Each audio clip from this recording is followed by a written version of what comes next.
The big lineup that the Rockets went with tonight. Steven Adams got the start. Remember, Dylan Brooks suspended for tonight's game after picking up that 16th technical foul, and it worked to perfection on the inside. Boy, did it ever. You know, and I'm going to repeat it once again. You and I talked about it off the air, what Steven Adams actually does for Alperen Sengun around that basket. With him around there, being the great offensive rebounder he is, they have to play Alfie one-on-one, because if they come over to double team, Alfie will actually get rid of the ball and pass it, or he'll get a shot up and get Adams with an inside chance to rebound. So with that being said, this is one reason why I told you right from the beginning he was going to have a big night out there, and he comes up with 33 points. Yep, big night tonight for Alperen Sengun. Also 12 rebounds for Steven Adams, 6 offensive, 6 defensive. That's keeping it alive and giving your team a chance to win. What, in 22 minutes? Yes. Good win tonight, obviously beating the Oklahoma City Thunder, the best team in the NBA, the best record in the NBA. Just 13 losses, 2 coming against the Houston Rockets. Let's hear from head coach Ime Udoka. Lineup that you started tonight, just attacked from the jump. Yeah, it brings physicality, obviously. I think that was one of our most physical games from the start. Loved the aggressiveness, attention to detail on the game plan, and yeah, they do a good job, obviously, with the pounding the glass, getting the second opportunities, and more of what they've been doing, what we've been seeing all year from them. So any chance we get to deploy it, I think with Dylan being out, we could go a lot of different ways. They go big, and it's favorable for us, we feel. Considering the level of competition and the different looks they threw at them, do you think this is one of Alfie's best offensive games of the season? Yeah, very efficient. Obviously, he was in attack mode the whole time. Him and Jalen, great combination tonight, 34 and 31.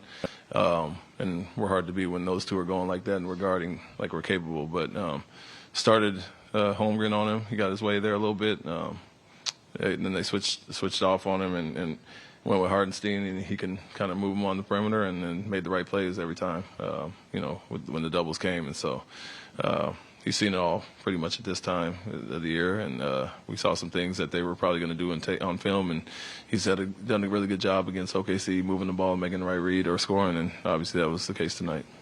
There are still a few games left in the season, but do games like this kind of give you, just to tell you the kind of quality that this team has ahead of the playoffs?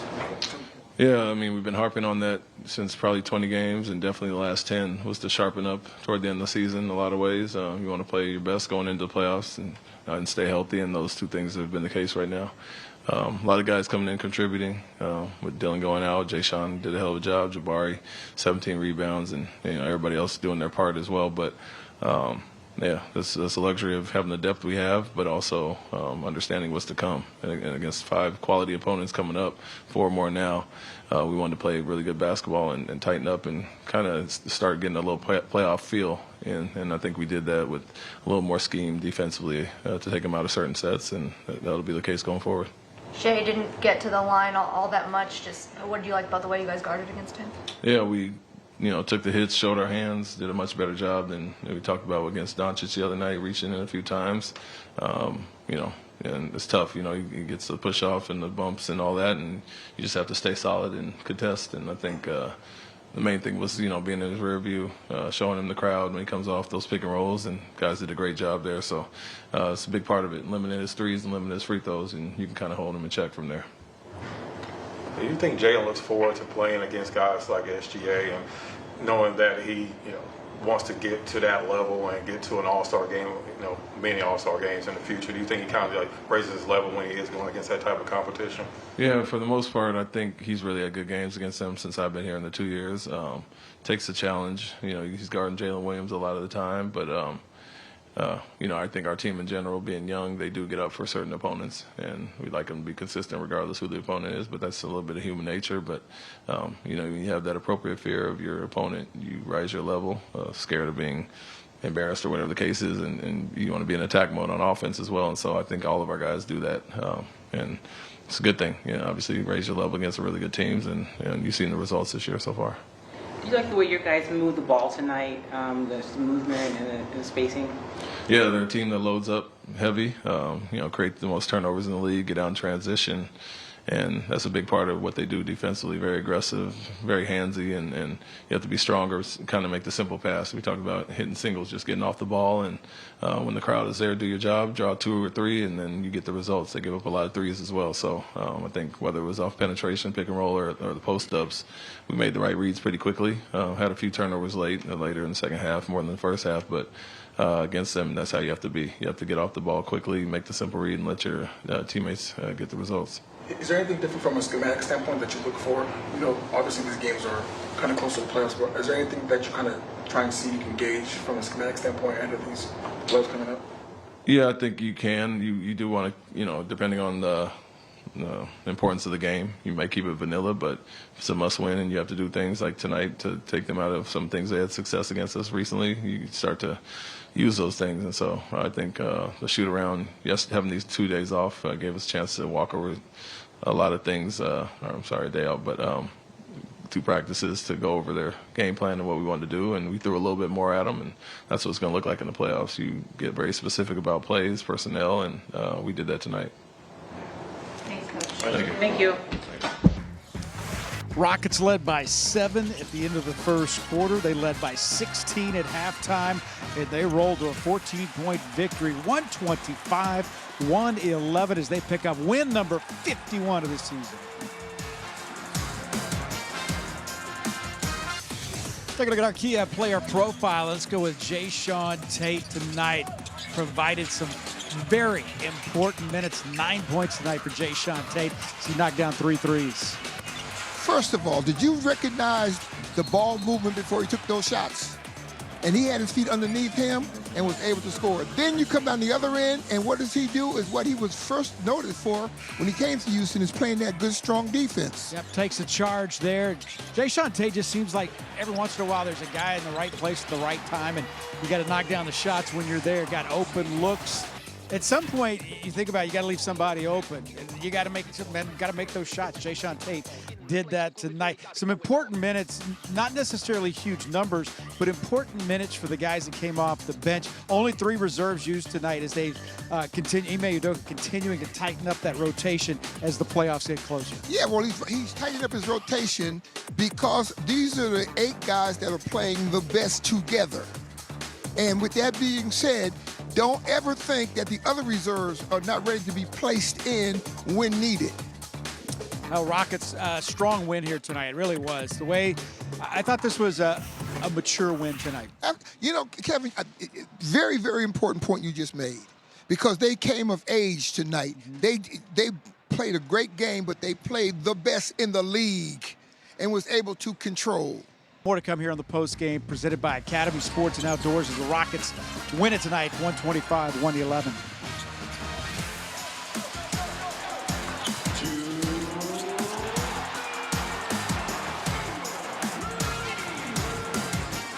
Laser moment of the game presented by Innovative Lasers of Houston. Man, you may want to back this one up. Check that out. That is one of the highlight plays of the season, if not the highlight play of the season, and it came in a win. Jalen Green up and the reverse. How many times have we talked about the athleticism of the Rockets? If that's not the prime example of what I was talking about, nothing is. Jalen just continued to, he's played well all night long. He finishes the game with 34, but he had 20 in the second half. 15 of those 20 coming in the fourth quarter. That's crunch time. 11 of 24 from the floor tonight. He shot a bank shot tonight with Rudy in the house. How about that? Yeah. I forgot about Rudy T was here. You know, let me tell you what Jalen Green is doing that is making him so prolific against his opponents. He is taking his game old school. He's shooting the 3. He's taking the ball middle distance. When they open up, he's taking the ball to the basket. He has them all out of sync. All right, Rockets win this one tonight, 125-111, as they basically were in control of this one from the very beginning, led by as many as 23 as they go on to win it by 14.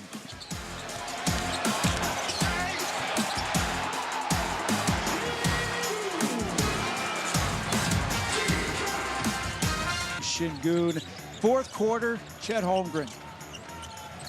Ooh. Now that's embarrassing. Need a little more sand in his pocket. Yeah, that's embarrassing. He had him over there guarding his own man. Look at this. He's guarding his own man over there. That's when you look back. You look back at your teammate and put your hand. Watch put this. your, Watch this. Put your Look, palms. look. Yeah. Williams says, "Hey, I'm on your team." Where's the help? And that came at a point too. It's kind of a momentum shifting type of a play because it got down to 12, got it down to a little bit below than that, but still that made it a 14-point game, changed the game dramatically. Look at the Jalen Green, Alperen Sengun line as we take a look at our starters tonight. Remember, Brooks did not play in this game tonight as he was suspended for that 16th technical foul, but good balance across the entire the entire numbers as far everybody did what they do well. Even like Amen Thompson, 16 and 8. That's a great night. You think about Fred VanVleet, 13 points. He had 6 assists. 12 rebounds from Steven Adams, 6 on either side, offense and defense. But like Ryan said, this may be the best game he's seen Jalen Green and Alperen Sengun play together. 65 points, shoot just under 50%. But you know why? Because they didn't get in each other's way trying to get those points. They got it within the confines of the offense by moving the ball. And if you look at it too, they both played on opposite sides of the floor, which was the major faction. 125-111, the final. Rockets pick up their 51st win of the season. Back with more of the postgame presented by Academy Sports and Outdoors.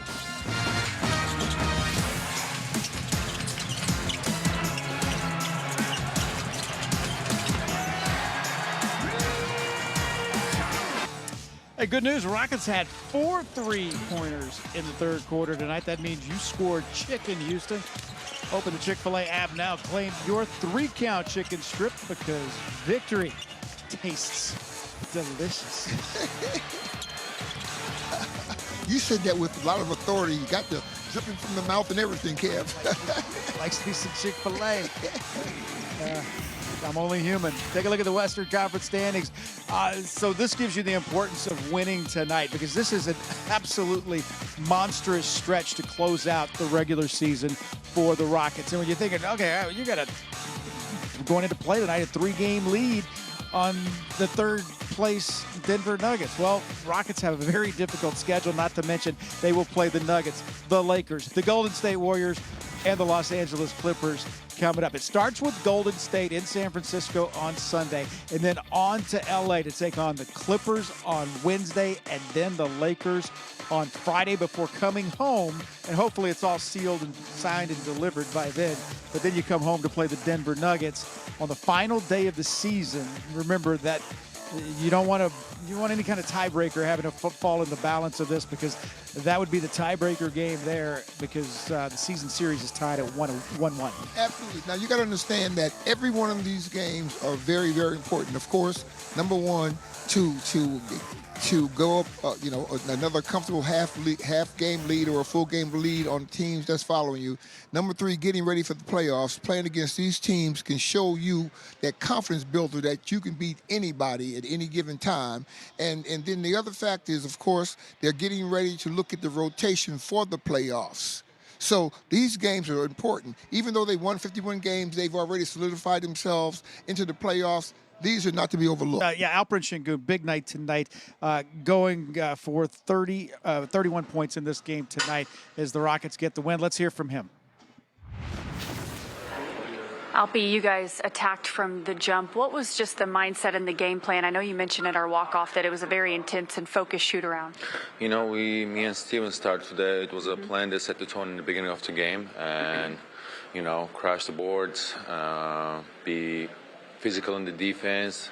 So that was what we were talking about all day. You mentioned a few times this year how you like playing against the best teams in the NBA. Do you think other teams and fans and media give you guys the proper respect as one of the better teams in the NBA? Yeah, I'm pretty sure, everyone knows we play hard and they trying to match their physicality like ours, but, we just set the tone every game, every beginning of the game, and that's how we play every time. How do you go about setting the tone? What goes into that? Just playing physical, crashing the boards, and physical on defense, not easy back to anybody, helping each other back. So I think that's it. Alvin, was this one of your better offensive all-around games? Can you talk about that tonight? You know, I was just locked in. I wanted to dominate the game, and I was making myself mad before the game, you know. So that was my mentality, and I'm going to keep that up. How do you make yourself mad? Tell me what you do to make yourself mad. You know, they're just like, they're a good team. They have good players. I'm like, you know, I'm just making myself mad. I'm saying, like, I'm going to kill it tonight. I'm going to, whoever guarding me, you know, I'm just going to dominate. I'm going to just be physical all night. So that's how I do it. That's actually, I was trying to make mad everybody, you know. I was just like telling them, that's what he said about you. That's what he said about me. So, like, you know, I was just making mad everybody. Who's the hardest to be mad? Huh? Who's the hardest to make mad? Oh. Good question. I don't know. I would say our man is because he's always mad. So actually Fred is always mad too. I don't know. Everybody is to make mad, you know. We just are out there playing hard, and whenever we say, we trying to like motivate each other, you know. And everybody just ready to catch fire. So it's easy to do that. What do you think it says about the team to go up against statistically the best defensive team in the league, but to go out there and seem like you outperformed them on that end of the floor?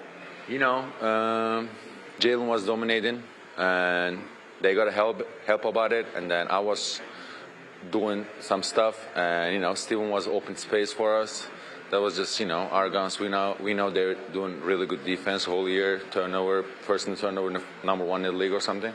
We just take care of the ball, and you know, and that was it. Well, it's a nice win. You clinched home court advantage in the first round. How big of yes? How big of a difference does it make to have the first round series at home in the first two games? It's good, man. There's a lot of good teams in the West. You know, it's just not going to be easy. We already know that, and that's a really good advantage for us to get to home court. And we play harder in the home court. I mean, nobody wants to lose in the home, so it's good to hear that. Thank you all. Of course.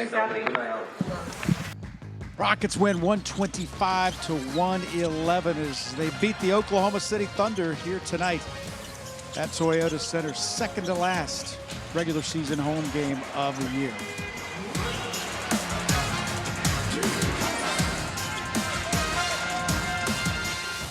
All right, after this one tonight, Rockets hit the road. Starts in San Francisco. They'll take on the Golden State Warriors before heading to LA for two against the Clippers and then the Lakers. But our coverage will begin at 7 o'clock as the Rockets take on the hated Golden State Warriors. Right now, Golden State 5th in the West, but they have really played, Murph, since about Valentine's Day.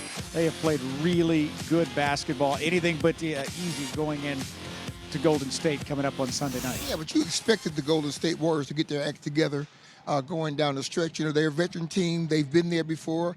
You know, they got Curry, so they know how to win. So I'm not surprised. But they still got to come through Houston.